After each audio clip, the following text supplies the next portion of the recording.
Good morning, मार्गी morning. आज 30 जानेवारी. तर आज आपण आपल्या आलेल्या आजच्या वर्तमानपत्रामध्ये म्हणजे द हिंदू, इंडियन एक्सप्रेस आणि काही रिजनल पेपर जसे की लोकसत्ता आणि महाराष्ट्र टाइम्स यांचा आपण एक एक स्ट्रॅटेजिकल ॲप्रोच आपण घेणार आहोत. तर सुरुवात करूयात आपण द हिंदू न्यूजपेपरपासून. तर पहिलीच हेडलाईन आपली आहे जी आपण इकॉनॉमिक्समध्ये कवर करू शकतो, जे आहे ती economic survey predicts 11% growth next fiscal. तर ह्याच्यामध्ये काय मेन्शन केलं आहे तर इकॉनॉमिक सर्वे जो काल पब्लिश झालेला आहे तर त्याबद्दल ह्याच्यामध्ये माहिती मेन्शन केलेली. तर ह्याच्यामध्ये ह्यांनी काय सांगितलं की इंडियन इकॉनॉमी जी आहे ती आत्ता एका व्ही शेपमधून चालली. म्हणजे आता एक कोविडनंतर ती डाऊनफॉल आला होता आणि त्यानंतर ती आता एक शार्प रेजली गेन करते असं ह्या रिपोर्टमध्ये म्हटलेलं आहे, सर्वेमध्ये म्हटलेलं आहे. त्यानंतर ह्याच सर्वेमध्ये अजून म्हटलं की एक लॉकडाऊन डिव्हिडंड ही अशी एक नवीन टर्म आलेली आहे. तर ही टर्म काय आहे आणि त्याच्या रिलेटेड काय रेफरन्स आहेत हे आपल्याला बघणं महत्त्वाचं आहे ह्याच्यामध्ये. त्यानंतर IMFचा जो रिपोर्ट आहे त्याच्यामध्ये अजूनही इंडिया एक स्मॉलर इकॉनॉमी म्हणून कन्सिडर केलेली जाते. तर त्याचा एक ग्राफ द हिंदूच्या पेजवरच पहिलाच आलेला आहे. तर तो चांगला ग्राफ त्या ठिकाणी दाखवलेला आहे. तर ते बघणं महत्त्वाचं आहे आपल्याला. तर आपल्याला इकॉनॉमिक सर्वे जो आहे तो कालच पब्लिश झाला आहे. तर आपण ह्याच्या एक रिलेटेड एक डिटेल आपण ॲनालिसिस करून एक नेक्स्ट व्हिडिओ आपण बनवूयात आणि त्याच्यामध्ये आपण त्याच्यावर एक डिटेल ॲनालिसिस इकॉनॉमिक सर्वेवर करूयात पूर्णपणे. त्यानंतर नेक्स्ट न्यूजकडे येऊयात आपण. पेज नंबर 1वरच आहे की India reassures Israel after explosion outside embassy. काल एम्बॅसीच्या आउटसाईडला जो ब्लास्ट झाला आहे त्याच्या रिलेटेड ही न्यूज आहे. तर आपल्याला बघणं काय महत्त्वाचं आहे तर हल्ला झालेला आहे तर तो हल्ला इस्रायलच्या कॉन्सुलेटच्या बाहेर झालेला आहे. तर इस्रायल एम्बेसीच्या बाहेर झालेलं आहे. तर व्हॉट इज इस्रायल एम्बेसी? मग एम्बेसी आणि कॉन्सुलेट या दोघांमध्ये काय डिफरन्स आहेत? मग एम्बॅसी कुठं असते, कॉन्सुलेट काय असतं, एम्बॅसीचं वर्किंग लिमिटेशन्स काय आहेत आणि कॉन्सुलेटचे वर्किंग लिमिटेशन्स काय आहेत? कॉन्सुलेट म्हणजे काय, कॉन्सुलेट कोणत्या कोणत्या एरियांमध्ये असू शकतो आणि एम्बॅसी कोणत्या कोणत्या पार्टमध्ये कोणत्याही फॉरेन कंट्रीच्या कुठे असू शकते. मग हायस्ट पॉवर याच्यामध्ये कोणतं आहे, एम्बॅसी महत्त्वाची आहे की कॉन्सुलेट महत्त्वाचं आहे? हा एक डिफरन्स सगळ्यात महत्त्वाचा आहे. त्यानंतर बघितलं तर आपण एक बायलॅटरल रिलेशनच्या अंदर आपण जर ही कवर केली तर आपल्याला असं लक्षात की आपण बायलॅटरल रिलेशन्स या दोन्ही कंट्रीजचे आपण बघू शकतो, इंडिया आणि इस्रायल. तर मग त्याची जी हिस्टॉरिकल डेव्हलपमेंट आहे तर ती पूर्णपणे 1920पासून ती पूर्ण त्यानंतर इंडियाचा इंडिपेंडन्स असू, त्यानंतर इस्रायल पॅलेस्टाईन कॉन्फ्लिक्ट असू किंवा इस्रायल अरब कॉन्फ्लिक्ट असू, तर त्याचा जो हिस्टॉरिकल डेव्हलपमेंट आहे तो कशा प्रकारे झालेला आहे आणि इंडिया आणि इस्रायलमधले रिलेशन्स कसे डेव्हलप होत गेलेले आहेत हे बघणं महत्त्वाचं आहे आपल्याला. तर जे आपले फॉर्मल रिलेशन्स होते म्हणजे 1950 ते 1991पर्यंत आपले एक इनफॉर्मल रिलेशन्स इस्रायलबरोबर राहिलेले आहेत आणि त्यानंतरच्या काळामध्ये म्हणजे 1992 नंतर आपले त्यांच्याशी फॉर्मल रिलेशन्स चाललेले आहेत. मग त्यावेळेस मग एम्बॅसी एस्टॅब्लिश झाली. तर जी एम्बॅसी एस्टॅब्लिश झाली ती 29 जानेवारी 1992ला झाली आणि एक्झॅक्टली 29th ॲनिव्हर्सरीलाच इस्रायल एम्बॅसीच्या बाहेर स्फोट घडवण्यात आलेला आहे. तर तो स्फोट घडवण्यासाठी जी नॅशनल इन्व्हेस्टिगेशन एजन्सी ते त्या ठिकाणी इन्व्हेस्टिगेशन करते. तर मग ह्या बायोलेटरल रिलेशन्सच्या रिलेटेड आपण काही जे प्रिव्हियस क्वेश्चन आलेले आहेत का जे आपण नेहमीच मार्गीच्या जो ट्राय होता त्याच्यामध्ये अंतर्गत आपण बघतो एखादी आलेली न्यूज, त्याचं आलेलं मटेरियल आणि त्यानंतर त्याला एक सप्लिमेंट केलेलं एक स्ट्रॉंगर मटेरियल, त्यानंतर सिलेबसचा पॉईंट, त्याचा जो रिलेटेड सिलेबसचा पॉईंट आहे जो की बायोलेटरल इश्यूज आहेत, जो GS2च्या अंडर कवर होतो इंटरनॅशनल रिलेशन्सच्या, आणि आलेले प्रिव्हियस क्वेश्चन जसे की ह्या न्यूजच्या अंतर्गत प्रिव्हियस आलेले क्वेश्चन्स कोणते आहेत तर 2018ला इंडिया आणि इस्रायलच्या रिलेशन्सवर क्वेश्चन आलेला आहे. तर त्यानंतर मग एक नॅचरल जी जॉग्रफी आहे त्याच्याबद्दल रिलेटेड क्वेश्चन आलेले आहेत. त्यानंतर 2006ला कोऑपरेशन इन ॲग्रिकल्चर आलेला आहे, जो इस्रायल आणि इंडियामध्ये जो कोऑपरेशन होता ॲग्रिकल्चरच्या. जसं मानलं होतं की इस्रायल एक प्रगत देश आहे आणि त्याचं ॲग्रिकल्चर आणि त्याचं जे रिसर्च अँड डेव्हलपमेंट आहे ॲग्रिकल्चर अँड डिफेन्स त्याचे जे रिलेटेड टाईज आहेत इंडिया विथ इस्रायल हे बघणं महत्त्वाचं आहे आपल्याला. त्यानंतर पेज 1वरच एक पॉलिटिच्या रिलेटेड कवर आहे, न्यूज आहे जी की jokes needs no defence, standup comedian tells supreme court. Kunal कामराच्या रिलेटेड केस आहे ही. तर ह्याच्यामध्ये एक कंटेम्प्ट ऑफ कोर्ट जी की ह्या केसमध्ये महत्त्वाची आहे. तर ती कंटेम्प्ट ऑफ कोर्ट काय, तर what is the definition of contempt of court, definitions त्याच्या महत्त्वाच्या आहेत, ते कुठे मेन्शन केलेलं आहेत. त्यानंतर त्याच्या रिलेटेड आलेले काही डेव्हलपमेंट्स आहेत का, हिस्टॉरिकल डेव्हलपमेंट्स काय आहेत. तर कंटेम्प्ट ऑफ कोर्ट म्हणजे काय, the offence showing disrespect to dignity or authority of court. Offence showing disrespect to dignity or authority of court. मग ही कंटेम्प्ट ऑफ कोर्ट कोण लागू कोणत्या ज्युडिशियरीला आहे, सुप्रीम कोर्ट, हायकोर्ट की रिजनल कोर्ट्स आहेत डिस्ट्रिक्ट कोर्ट्स आहेत त्यांना अवेलेबल आहेत का, कॉन्स्टिट्यूशन कोणत्या कोणत्या ह्याच्यासाठी प्रोव्हिजन आहेत का, आर्टिकल 129 जे आहे इंडियन कॉन्स्टिट्यूशनचं, तर त्याच्यामध्ये काय मेन्शन केलं आहे की Supreme Court is a court of record and has a power to on its contempt. म्हणजे सुप्रीम कोर्टला त्याचे कंटेम्प्ट त्याच्या डिसिजनचा कोणत्याचं बाइंडिंग नाही केली किंवा डिसलॉयल्टी दाखवले त्यावर कंटेम्प्ट ऑफ कोर्ट करू शकतो. मग आपल्याला पुढे बघितलं तर हिस्टॉरिकल डेव्हलपमेंट कॉन्स्टिट्यूशन झाल्यानंतर मग तसं ॲक्ट कोणता आलेला आहे तर कंटेम्प्ट ऑफ कोर्ट जो आलेला आहे 1971चा जो ॲक्ट आहे त्याच्यामध्ये काही डिव्हिडेशन आहे त्याचे की सिव्हिल आणि क्रिमिनल वेगळे केले. तर सिव्हिल कंटेम्प्ट ऑफ कोर्टमध्ये काय येतं तर wilful disobedience of an order हे सिव्हिल कंटेम्प्ट ऑफ कोर्टमध्ये येतं. आणि क्रिमिनलमध्ये त्याचे 3 पार्ट्स बनतात. 3 जे आहेत त्याच्यामध्ये scandalise of court, second prejudice any judicial presiding and third interfere in the administration of court. असे 3 प्रकारचे criminal court contempt of court आहेत. कंटेम्प्ट ऑफ कोर्टच्या अंडर हे 2 पार्ट्स पडतात. त्याच्यानंतर पुढे बघितलं तर ह्या न्यूजनंतर आपल्याला बघणं काय महत्त्वाचं आहे तर त्याचा कॉन्फ्लिक्ट जो freedom of speech and expressions versus contempt of court ह्याचं रिलेटेड काय कॉन्फ्लिक्ट्स आहेत, काय रिलेशन्स आहेत, काय डायव्हर्जन्स आहेत हे बघणं महत्त्वाचं आहे आपल्याला. मग कंटेम्प्ट ऑफ कोर्टच्या रिलेटेड जर आपण केसेस पाहिले तर कुलदीप कपूर केस, अरुंधती रॉय केस ह्या केसेस महत्त्वाच्या आहेत. ह्या केसेस आपण जर क्वेश्चनच्या आन्सरमध्ये जर आपण इन्क्लूड केलं तर ते एक रिचनेस आन्सर्सचं दाखवतं. त्यानंतर एक जे आपल्या इंडियामध्ये कंटेम्प्ट ऑफ कोर्ट आहे पण ज्याची ज्युडिशियरी आपण एका USA आणि UK ह्याकडून आपण ज्या ज्युडिशियली आपण जे एक मोटिवेशन घेतलेलं आहेत त्याच्यामध्ये UKने तो 2013लाच ॲबॉलिश केला आहे आणि USA आता तो युटिलाइज करत नाही. मग त्याचा रिलेव्हन्स काय आता टुडेज इंडियामध्ये तर तो रिलेव्हन्स काय हे बघणं महत्त्वाचं आहे आपल्याला. मग आपण हे बघितल्यानंतर आपण काय बघितलं पाहिजे तर ज्युडिशियरीच्या जे एक्सेस आहेत म्हणजे ज्युडिशियल ॲक्टिव्हिजम आहे, त्यानंतर ज्युडिशियल रिव्ह्यू आहेत, ह्या टर्म्स ज्या नेहमी आपल्याला विचारल्या जातात तर कदाचित आपल्याला कंटेम्प्ट ऑफ कोर्टवर मेन्सला पुढच्या वेळेस क्वेश्चन येऊ शकतो. तर मग आपण ही केस जी ही न्यूज आहे तर ही आपण एक चांगल्या रीतीने कव्हर करणं गरजेचं आहे. त्यानंतर पेज 1वरच द हिंदूच्या government tightens the oversight funds received by NGO जी की आपण GS3 developmental process NGO SSG रोलच्या रिलेटेड आपण ही कव्हर करू शकतो. तर आपल्याला ह्या न्यूजमध्ये काय बघणं महत्त्वाचं आहे तर term foreign contribution. What is foreign contribution? Donation received in Indian rupee from any foreign source. Donation received in Indian rupee from any foreign source even if source is located in India at the time of donations. म्हणजे एक जो आपला act आहे foreign contribution regulation act 2010चा त्याच्या related ही acts आणि त्याची ॲक्टची झालेली development हे बघणं महत्त्वाचं आहे आपल्याला. तर मग काय याच्यामध्ये फॉरेन कॉन्ट्रीब्युशन जे मिळालं जातं मग प्रत्येक बँकेला ते 48 आवर्समध्ये ते सेंट्रल गव्हर्नमेंटला सांगावं लागतं. त्यानंतर फॉरेन फंड्स जे आहेत NGOचे त्याच्यासाठी एक सेपरेट अकाउंट आत्ता state bank of India new दिल्लीमध्ये ओपन करायला लावलं आहे किंवा जर तुमचे अदर अकाउंट्स असतील कोणत्याही बँकेमध्ये तर ते त्याला लिंक करायला लावलेत SBIच्या बँकेशी न्यू दिल्लीच्या आणि ती मॅन्डेटरी केलेली आहे. तर मग हे जो रेग्युलेशन ॲक्ट आहे तो रेग्युलेशन ॲक्ट कशाप्रकारे वर्क होते आणि त्याच्या ॲक्टचे जे प्रोव्हिजन्स आहेत त्या महत्त्वाच्या आहेत. याच्यावर एक 2015ला आपल्यावर क्वेश्चन आलं होतं की critically examine the recent changes in FCRA act. तर मग हे FCRA ॲक्ट नंतर काय त्याच्यानंतर डेव्हलपमेंट्स हे असे रिसेंट आपल्याला क्वेश्चन्स विचारलेले आहेत. त्यानंतर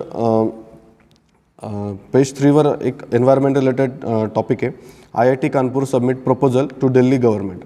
तर प्रपोजल सबमिट केलेलं आहे की दिल्ली गव्हर्नमेंटचं जे पोल्युशन आहे जो कॉन्स्टंट डिबेटचा एक विषय असतो तर पोल्युशन इन दिल्ली त्याचे रिझन्स आणि त्याचे जे काही सोर्सेस आहेत ते फाइंड आउट केले जातात. प्रत्येक रिसर्च आणि ॲनालिसिस केलं जातं आणि त्याच्या रिसर्च ॲनालिसिसच्या प्रक्रियेसाठी एक प्रपोजल केलेलं आहे IIT कानपूरने.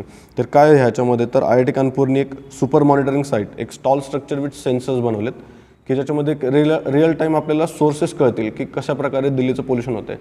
आत्ता बऱ्यापैकी दिल्लीचं पोल्युशन जर बोललं तर मग डायरेक्ट काउंटर केलं जातं तू हरियाणा आणि Punjab government for their stubble burning.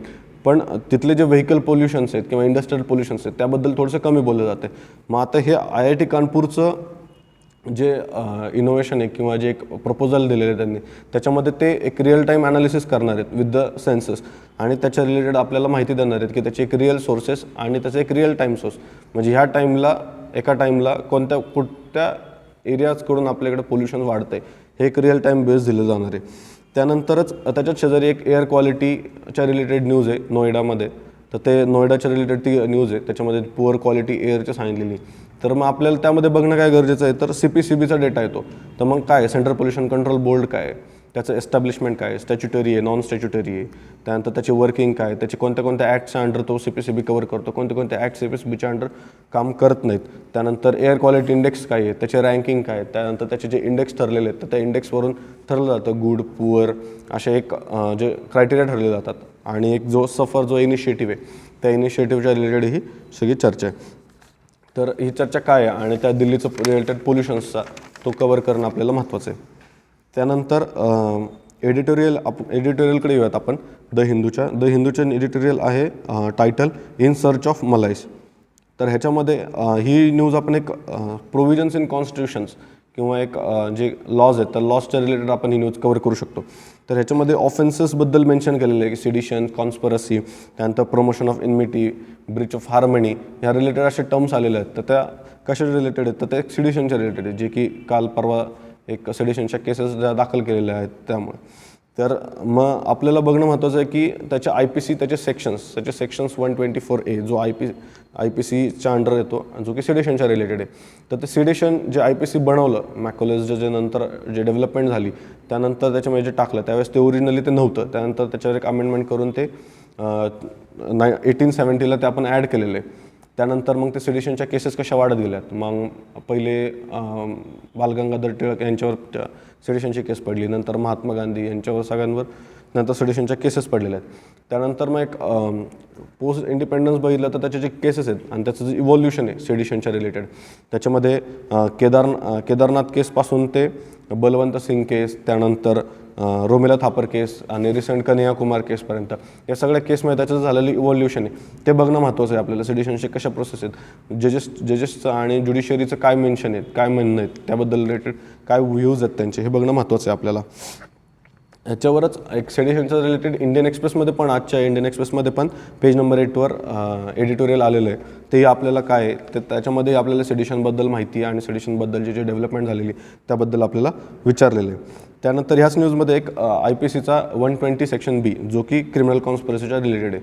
तर अशा आपल्याला एक मॅच द फॉलोइंग वगैरे असे क्वेश्चन येऊ शकतात की IPCचे सेक्शन्स आणि त्याचे रिलेटेड असलेले त्याचे जे मेन्शन्स आहेत की sedition, conspiracy, Breach of harmony हे कोणते कोणते आर्टिकल्सच्या अंडर येतात असं विचारलं जाऊ शकतं. सॉरी. त्यानंतर पेज 6वरच एडिटोरियल आहे a champion of science pro poor technology. तर ह्याच्यामध्ये काय मेन्शन केलं तर ह्याच्यामध्ये जे ही न्यूज आपण एक सायन्स अँड टेक्नॉलॉजी अचिव्हमेंट्स आणि पर्सनॅलिटीज आणि development in the science and technology ह्याच्या रिलेटेड आपण कवर करू शकतो. तर ह्याच्यामध्ये जे रायटर्स आहेत त्यांचं म्हणणं त्यांनी डॉक्टर सुब्रमण्यम चंद्रशेखर आणि सी सुब्रमण्यम यांच्या रिलेटेड ही न्यूज कवर केलेली आहे. तर 1910मध्ये जे त्यांचे बर्थ झालेले आहेत त्यानंतर त्यांनी जे काही त्यांचं जे योगदान आहे एक डॉक्टर सुब्रमण्यम चंद्रशेखर यांचं स्पेस आणि सायन्सच्या रिलेटेड आणि सी सुब्रमण्यम यांचं फूड सिक्युरिटी किंवा ग्रीन रिव्हॉल्युशनमध्ये ह्याच्याबद्दल त्यांनी एक विस्ताराने एक चर्चा केलेली आहे त्याच्यामध्ये. त्यामुळे ही आपल्याला बातमी कवर करणं महत्त्वाचं आहे. आणि ह्याच्या रिलेटेड आपण बघितलं गेलं तर एक सी सुब्रमण्यम यांना भारतरत्नसुद्धा मिळालेलं आहे फूड सिक्युरिटी ग्रीन रिव्हॉल्युशनसाठी. तर ही न्यूज आपल्याला तशी कवर करणं गरजेचं आहे. आणि 2021 हे एक गोल्डन जुबली मार्क करतं ministry of science and technology एस्टॅब्लिशमेंटचं. त्यामुळं सायन्स अँड टेक्नॉलॉजीचे जे डेव्हलपमेंट्स आहेत जे हिस्टॉरिकल डेव्हलपमेंट्स आहेत ते कशा झालेत ते कशा प्रकारे होत गेले आणि त्यांचं जे पर्सनॅलिटीचं जे योगदान आहे ते बघणं महत्त्वाचं आहे आपल्याला. त्यानंतर ह्याच्यामध्येच एक 4 E's जे मेन्शन केलं आहे economic freedom of every citizen जे 4 E's ह्याच्यामध्ये मेन्शन केलं आहे. तर ते 4 E's कोणते आहेत तर education, environment, economy and empowerment of farmers. म्हणजे फार्मर्सची चर्चा आहे त्याच्यामध्ये ही महत्त्वाचा मुद्दा होऊ शकतो. त्यानंतर एडिटोरियल पेज नंबर 7ला द हिंदूच्या casting the net in the sea of conflict असं एक टायटल आहे. त्याच्यामध्ये इंडिया आणि श्रीलंकाच्या फिशरमन्सच्या रिलेटेड जो कॉन्फ्लिक्ट होत असतो त्या रिलेटेड ही न्यूज आहे.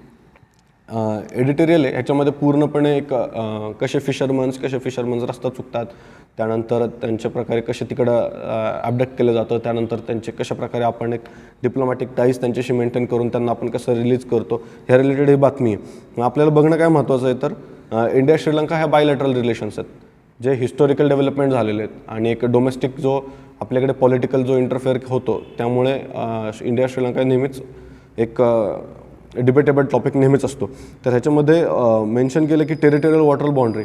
मग टेरिटोरियल वॉटर बाउंड्री काय आहे, त्यानंतर UN क्लॉज जे आहे UNCLOS जे आपण म्हणतो इंटरनॅशनल ऑर्गनायझेशन आहे, त्यांनी कसे झोन्स पाडलेले आहेत की टेरिटोरियल वॉटर्सचे जे सी वॉटर्सचे कसे एक्सक्लुझिव्ह इकॉनॉमिक झोन ह्या रिलेटेड आपल्याला ते एनक्लॉजची माहिती काढणं महत्त्वाचं आहे. त्यानंतर टेरिटोरियल वॉटर बघणं महत्त्वाचं आहे आणि त्याच रिलेटेड बायलॅटरल रिलेशन्स पण बघणं महत्त्वाचं आहे.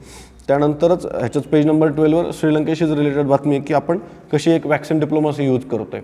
आपण एक 5 लाख डोसेस जे आपण त्यांना फ्रीमध्ये आपण त्यांना प्रोव्हाइड केलेले आहेत, तर ते वॅक्सिन डिप्लोमसी जे आपण नेहमीच आपण बघत आलेलो आहे, तर त्याबद्दल ह्या रिलेटेड ह्याच्यामध्ये मेन्शन केलेलं आहे. त्यानंतर दोन्हींच्या बायलॅटरल रिलेशन्समध्ये बघितलं तर एक क्वेश्चन्स नेहमी आपल्याला विचारलेले आहेत. ती 2013ला domestic factors influence on foreign policy. मग कसं तमिलियन गव्हर्नमेंटचं कसं इन्फ्लुएन्स होतो सेंट्रल गव्हर्नमेंटवर आणि ते कसे एक फॉरेन पॉलिसीमध्ये एक इन्फ्लुएन्स केलं जातं हे बघणं महत्त्वाचं आहे आपल्याला. त्यानंतर पेज नंबर 10वर एक इकॉनॉमीच्या रिलेटेड न्यूज आहे. टायटल त्याचं आहे की lockdown provided a boost to gig economy. तर गिग इकॉनॉमी, तर व्हॉट इज गिग इकॉनॉमी हे बघणं महत्त्वाचं आहे आपल्याला. तर what is gig economy, it is a part of free market system and it is a contractual labour, contractual work which is for short term engagement. ज्याचे examples म्हटलं तर आपण बघू शकतो की एक टेम्पररी कॉन्ट्रॅक्ट जॉब्स असतात, जसे की डिलिव्हरी बॉयचे असतील की झोमॅटो, स्विगी किंवा एक कार सर्व्हिसेस जे आपण रिसेंट वापरतो ओला, उबेर, ह्या रिलेटेड ही गिग इकॉनॉमी आहे. मग गिग इकॉनॉमी आणि त्याचा आता वाढलेला त्याचा एक रिलेव्हन्स जो वाढत चालला आहे, USA, UK असू किंवा एशियामध्ये इंडिया असू, ह्याच्यामध्ये प्रत्येक ठिकाणी गिग इकॉनॉमीचा एक रिलेव्हन्स वाढत चालला आहे. मग आपल्याला बघणं महत्त्वाचं आहे की गिग इकॉनॉमी त्याच्या रिलेटेड त्याचे ॲडव्हान्टेजेस, त्याचे चॅलेंजेस आणि त्याचा एक वे फॉरवर्ड काय असू शकतो ह्या रिलेटेड आपल्याला बघणं महत्त्वाचं आहे.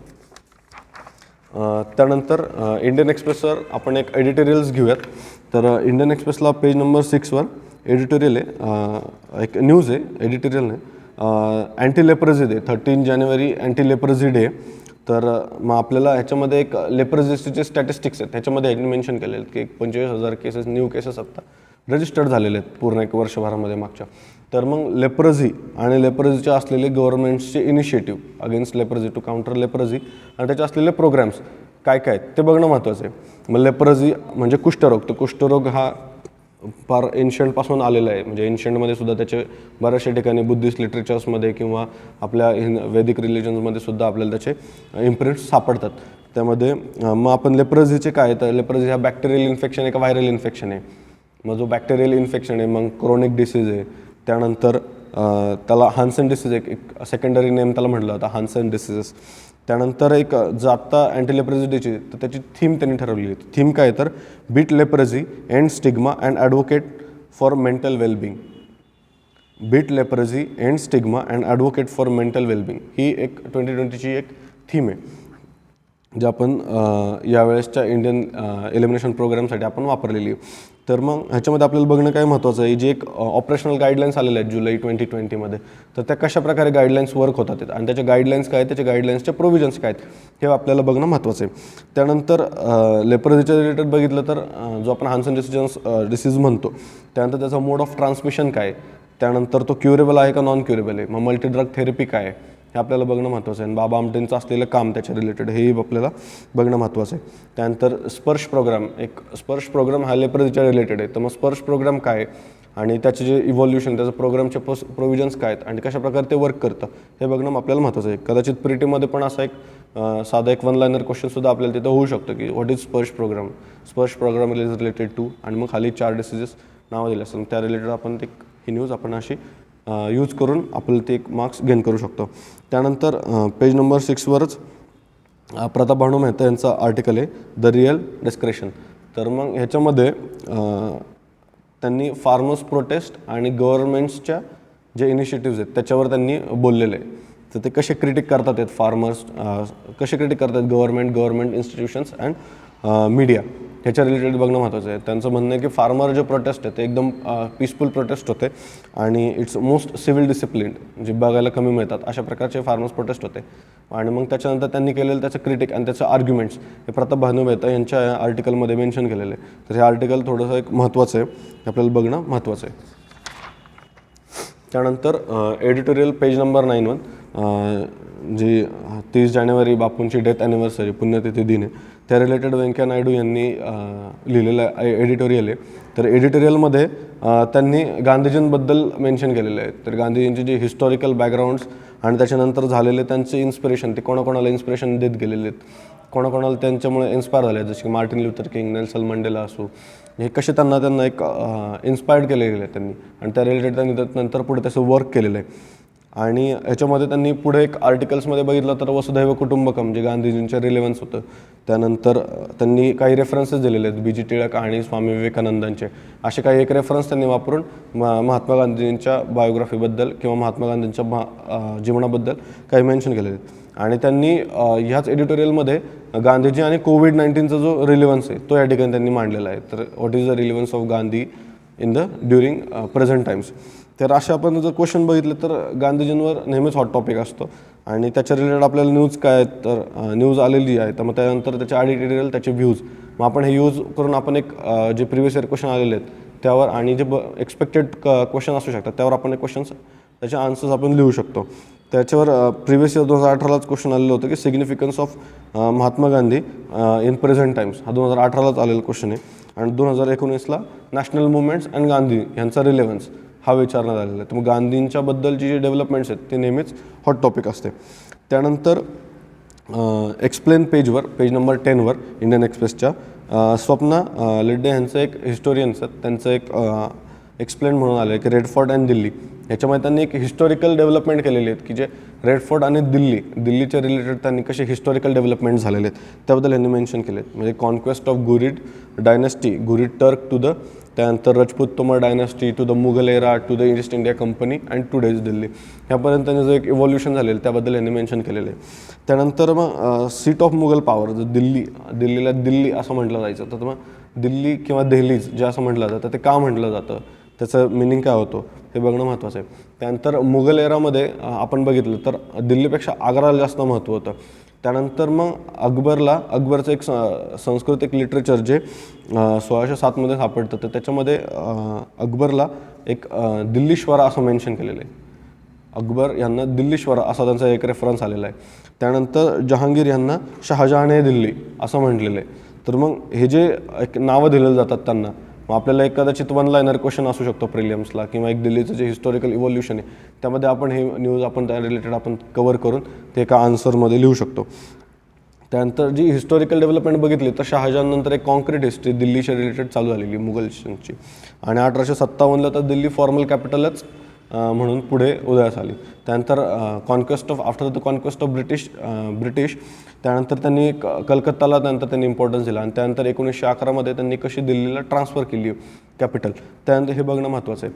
त्यानंतर जे मराठा फोर्सेस आहेत त्याही रिलेटेड ह्या न्यूजमध्ये एक्सप्लेन केलेलं आहे. जे हिस्टोरियन आहेत स्वप्ना लेड्डे यांनी, याच्यामध्ये हिस्टोरियन जे आहेत त्यांनी हिस्ट्री एक इव्हॉल्व केलेली आहे. त्यानंतर आपल्याला जर एक लोकसत्ताकडे बघूयात, एक रिजनल न्यूजपेपर, त्याच्यामध्ये एक इकॉनॉमिक सर्वेच्या रिलेटेड टर्म जी आहे, जे आपण इकॉनॉमिक सर्वे आपण नंतर एक फुल लेक्चर सेशन घेऊन आपण एक इकॉनॉमिक्स लेक्चर सर्वे एक पूर्ण ॲनालिसिस करूयात. त्याच्यामध्ये एक बेअर नेसेसिटीज इंडेक्स जो आहे तो आपण बघूयात आत्ता, की टू ॲक्सेस इक्विटी करण्यासाठी एक बेअर नेसेसिटीज इंडेक्स जो इकॉनॉमिक सर्वेमध्ये यावेळेस मेन्शन केलेला आहे. त्याच्यामध्ये काय आहे तर 26 इंडिकेटर्स आणि त्याचे 5 डायमेन्शन्स आहेत. तर 5 डायमेन्शन्स कोणते होते, तर water, sanitation, housing, micro environment and other facilities. मग हे जो बेअर नेसेसिटी इंडेक्स आहे तो कशाचे रिलेटेड आहे आणि त्याची जी इव्हॉल्वमेंट आहे ते आपल्याला ह्या न्यूजमध्ये सापडते. त्याचे क्लासिफिकेशन्स हाय, लो, मिडियम इंडेक्स जो असेल तो सापडेल.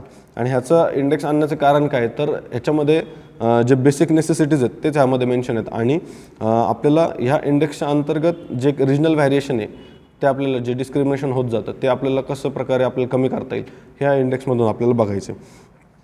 म्हणून हा इंडेक्स या ठिकाणी इकॉनॉमिक सर्वेमध्ये आपल्याला मेन्शन केलं आहे. त्यानंतर एक रिजनल न्यूजपेपर मटामध्ये 5G तंत्रज्ञानाबद्दल काही एक न्यूज आले, त्याच्यामध्ये त्यांनी मेन्शन केलं की 5G तंत्रज्ञान कशाप्रकारे नकारात्मक आहे याबद्दल यांनी मेन्शन केलेलं आहे. तर 5G टेक्नॉलॉजी हे एक आरोग्याला हानिकारक आहे. त्यानंतर सायबर सुरक्षा ह्याच्या रिलेटेड 5G कशी अफेक्ट करते हे बघणं महत्त्वाचं आहे. त्यानंतर ह्यांनी ह्याच्यामध्ये मेन्शन केलं की फायबर टू दी होम म्हणजे वायर्ड नेट कनेक्शन्स आहेत त्या रिलेटेड ह्यांनी एक जे त्याला ॲडव्होकेट केलेलं आहे की हे आपण वापरू शकतो. सर्व सुविधा एका वायर तंत्रज्ञानाने प्रत्येकाच्या घरोघरी पोचू शकतात आणि इझिली पोचू शकतात, आणि त्याचा एक जो हार्म आहे, जो आरोग्यावर जो हार्म होतो तो कसा मिनिमाइज होऊ शकतो. तर मग आपण ह्याच्यावर एक क्वेश्चन एक्सपेक्ट करू शकतो की 5G टेक्नॉलॉजी, त्याचे टेक्नॉलॉजीज, त्याचे न्यू टेक्निक्स आणि त्याचं एक इव्हॉल्वमेंट्स आणि किंवा एक रिसेंट डेव्हलपमेंट्स या रिलेटेड आपण ही न्यूज बघू शकतो. त्यानंतर लोकसत्तामध्ये एक बुक रिव्ह्यूज आलेलं आहे, बुकमार्क ह्या लोकसत्ताच्या सदराखाली. त्याच्यामध्ये एक वॉशिंग्टन बुलेट्स म्हणजे एक विजय प्रसाद यांचं बुक आहे. त्याच्या बुकमध्ये नवसाम्राज्यवाद, ज्याला आपण न्यू इम्पेरियलिझम म्हणतो, ते कशाप्रकारे एक सत्ताधाऱ्यांची आणि एक उद्योग समूहांची कशाप्रकारे एक हितरक्षणासाठी कसे ते एकमेकांना पॉलिसीज करतात आणि कशाप्रकारे त्यांची इव्हॉल्वमेंट होते आणि कशाप्रकारे नवसाम्राज्यवाद हे पसरवलं जातं या बुकमध्ये मेन्शन केलं आहे. त्यामध्ये मुनरो डॉक्ट्रिन असेल, त्यानंतर साम्राज्यवादी जी एक मानसिकता असते, जी टेंडन्सी असते इम्पेरियलिझमची, तर ती ह्यामध्ये बुकमध्ये आपल्याला बघू शकतो. आणि त्याचे जे रिलेटेड आंतरराष्ट्रीय कायदे, जे इंटरनॅशनल लॉज आहेत, तर ते काय ते ह्या बुक रिव्ह्यूच्या अंतर्गत आपण हे बघू शकतो. त्यानंतरच सबमिशन हे एक बुक आहे मिशेल वेलबेक यांचं.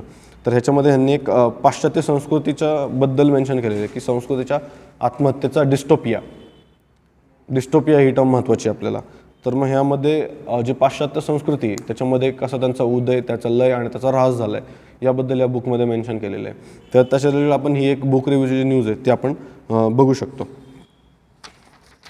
तर अशा रिलेटेड आज आपण सगळ्या जे इम्पॉर्टंट न्यूज आपण चार न्यूजपेपरमध्ये कव्हर केले, द हिंदू, इंडियन एक्सप्रेस, माटा आणि लोकसत्ता. अशाच आपण न्यूज उद्याही कव्हर करूयात. थँक्यू.